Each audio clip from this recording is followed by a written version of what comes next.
How to record Facebook Messenger calls. Hello everyone, this is Sabrina here to help you today. So without any further ado, let's get right into the video. So first, go to Messenger and then call somebody. But you have to know that there is no such feature in Facebook or Messenger to record calls. So what you have to do is you will have to use a third party application.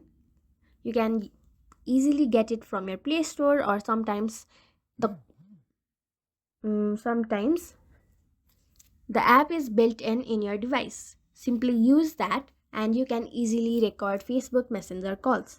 This is not prohibited and you can do it easily. So that's it. Thank you for watching this video. Make sure to like, share and subscribe to our YouTube channel. If you got any questions, comment them down and I'll catch you in the next one.